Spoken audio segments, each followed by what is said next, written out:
ನಮಸ್ಕಾರ, ನನ್ನ ಹೆಸರು ಡಾಕ್ಟರ್ ಕಾರಡಿ ಶ್ರೀಧರ್ ರೆಡ್ಡಿ. ನಾನು ಜನರಲ್ ಆ್ಯಂಡ್ ಲ್ಯಾಪ್ರೋಸ್ಕೋಪಿಕ್ ಸರ್ಜನ್. ನಾನು KSR ಸ್ಟೇಪ್ಲರ್ ಸರ್ಕಮ್ಸೇಷನ್ ಸ್ಪೆಷಲಿಸ್ಟ್.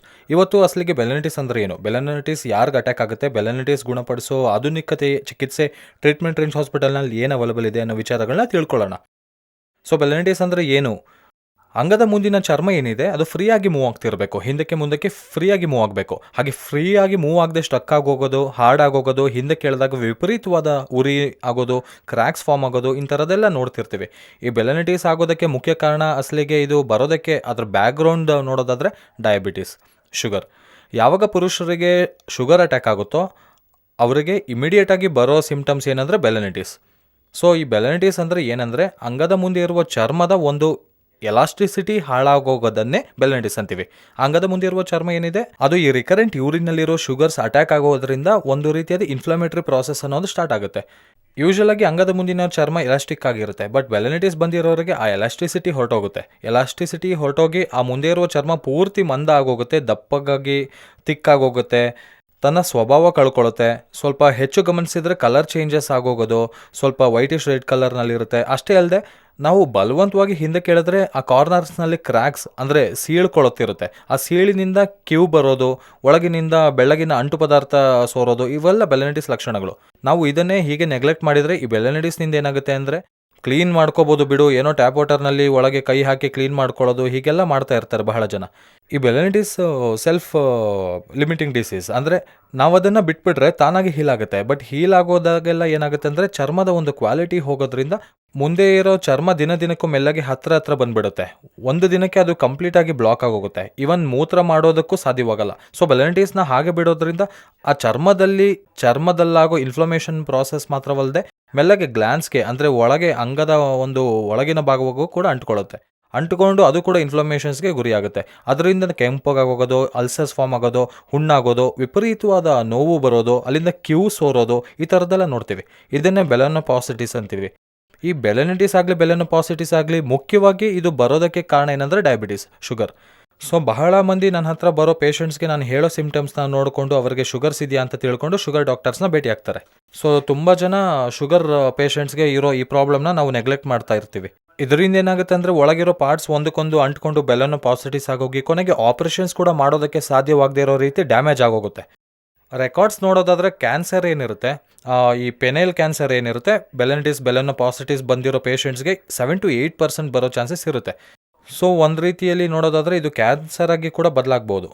ಸೊ ಹಾಗಾದರೆ ಇದಕ್ಕೆ ಏನು ಮಾಡಬೇಕಾಗುತ್ತೆ? ಬೆಲೆನಿಟಿಸ್ ಬಂದರೆ ಏನು ಮಾಡಬೇಕು? ಶುಗರ್ಸ್, ಬಹಳ ಜನ ಶುಗರ್ ಕಂಟ್ರೋಲ್ ಮಾಡಿದರೆ ಹೋಗುತ್ತೆ ಅಂತಾರೆ.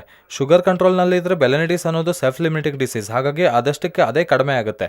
ಬಟ್ ಮತ್ತೆ ರಿಕರೆನ್ಸ್ ಆಗಿರುತ್ತೆ, ಮತ್ತೆ 15 days ಆಗ್ತಿದ್ದಂಗೆ ಮತ್ತೆ ಚರ್ಮ ಇನ್ಫೆಕ್ಟ್ ಆಗೋಗೋದು, ಚರ್ಮ ಸೀಳೋದು, ಮತ್ತೆ ಹಿಂದಕ್ಕೆ ಹೋಗೋದಕ್ಕಾಗದೇ ಇರೋದು, ಬಲವಂತವಾಗಿ ಹಿಂದೆ ಕೇಳಿದ್ರೆ ಒಂದೊಂದ್ಸಲ ಪ್ಯಾರಾಫೈಮೋಸಿಸ್ ಡೆವಲಪ್ ಆಗೋದು, ಇವೆಲ್ಲ ನೋಡ್ತಿರ್ತೀವಿ. ಸೊ ಇದೊಂದು ಸೆಲ್ಫ್ ಲಿಮಿಟಿಂಗ್ ಡಿಸೀಸ್, ಬರ್ತಿರುತ್ತೆ ಹೋಗ್ತಿರುತ್ತೆ. ಹಾಗೆ ಬಂದು ಹೋದಾಗೆಲ್ಲ ಮೇಲಿನ ಚರ್ಮ ಟೈಟ್ ಆಗ್ತಿರುತ್ತೆ. ಸೊ ಕೆಲವು ದಿನಗಳಾದಮೇಲೆ ಈ ಚರ್ಮ ಸ್ವಲ್ಪವೂ ಹಿಂದಕ್ಕೆ ಹೋಗೋದಿಲ್ಲ, ಎಲಾಸ್ಟಿಸಿಟಿ ಹೊರಟೋಗ್ಬಿಡುತ್ತೆ. ಇಂಥವ್ರಿಗೆ ಸುಂತಿ ಆಪರೇಷನ್ ಅಂದರೆ ಈ ಸರ್ಕಮ್ಸೇಷನ್ ಆಪರೇಷನ್ನ ಅಗತ್ಯ ಬರುತ್ತೆ. ಈ ಸರ್ಕಮ್ಸೇಷನ್ನ ನಮ್ಮ ಟ್ರೀಟ್ಮೆಂಟ್ ರೇಂಜ್ ಹಾಸ್ಪಿಟಲ್ನಲ್ಲಿ ಮಾಡೋ ಮೆಥಡ್ ಹೆಸರೇ KSR ಸ್ಟೇಪ್ಲರ್ ಸರ್ಕಮ್ಸೇಷನ್ ಸರ್ಜರಿ. ಈ KSRನಲ್ಲಿರೋ ಪ್ರತ್ಯೇಕತೆ ಏನಂದರೆ ಅದರಲ್ಲಿರೋ ಪಿನ್ಸ್ ಆಗಿರ್ಬೋದು, ಸಿಲಿಕಾನ್ ರಿಂಗ್ಸ್ ಆಗಿರ್ಬೋದು, ಇವೆಲ್ಲ ಪೇಟೆಂಟ್ ರೈಟ್ಸ್ ಇರೋ ಸ್ಟೇಪ್ಲರ್ಸ್. ಇದೇನೆಂದರೆ ಡಿಸ್ಪೋಸಬಲ್ ಸ್ಟೇಪ್ಲರ್ಸ್ ಅನ್ಬೋದು. ಒಂದು ಪೇಷಂಟ್ಗೆ ಬಳಸಿ ಬಿಸಾಕ್ಬಿಡ್ತೀವಿ, ಹಾಗಾಗಿ ಯಾವುದೇ ರೀತಿಯಾಗಿ ಸೈಡ್ ಎಫೆಕ್ಟ್ಸ್ ಆಗಲಿ, ಯಾವುದೇ ರೀತಿ ಕ್ರಾಸ್ ಇನ್ಫೆಕ್ಷನ್ ಆಗಲಿ ಬರಲ್ಲ.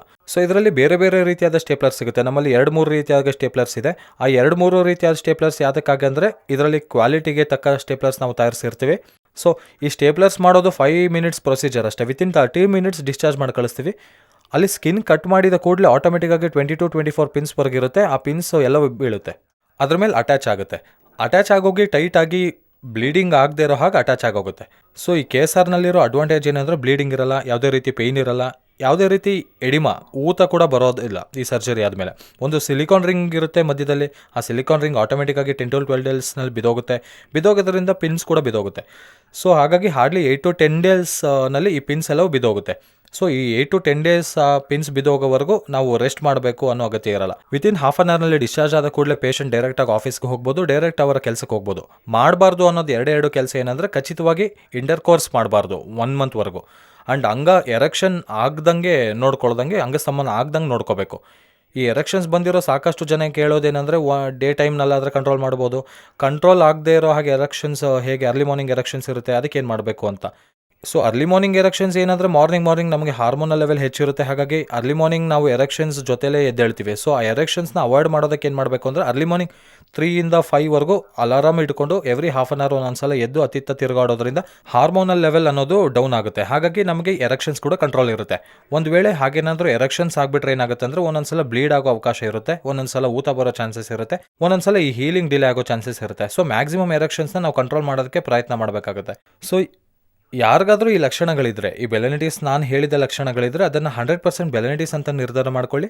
ಒಂದು ವೇಳೆ ನಿಮಗೆ ಶುಗರ್ ಇಲ್ಲದೇ ಇದ್ರೆ ಹತ್ರ ಇರೋ ಸೆಂಟರ್ನಲ್ಲಿ ಶುಗರ್ ಪರೀಕ್ಷೆ ಮಾಡಿಸ್ಕೊಳ್ಳಿ. 100% ಶುಗರ್ ಇರುತ್ತೆ ನಿಮಗೆ. ಸೊ ಶುಗರ್ನ ಕಂಟ್ರೋಲ್ ಇಟ್ಕೊಳ್ಳೋಕೆ ಇಮಿಡಿಯೇಟ್ ಆಗಿ ಡಾಕ್ಟರ್ನ ಭೇಟಿಯಾಗಿ ಅದಕ್ಕೆ ಸರಿಯಾದ ತಕ್ಕ ಔಷಧಿಗಳನ್ನ ತಗೊಳ್ಳೋದ್ರಿಂದ ಸ್ವಲ್ಪ ಕಂಟ್ರೋಲ್ ಆಗೋ ಅವಕಾಶಗಳಿರುತ್ತೆ. ಸೊ ಯಾವಾಗ ನಾನು ಹೇಳಿದ ಈ ಸಿಂಪ್ಟಮ್ಸ್ ಎಲ್ಲ ಕೈ ಮೀರಿ ಹೋಗ್ಬಿಟ್ರೆ ಅದಕ್ಕೆ ಖಚಿತವಾಗಿ ಸರ್ಜರಿ ಮಾಡಬೇಕಾಗುತ್ತೆ.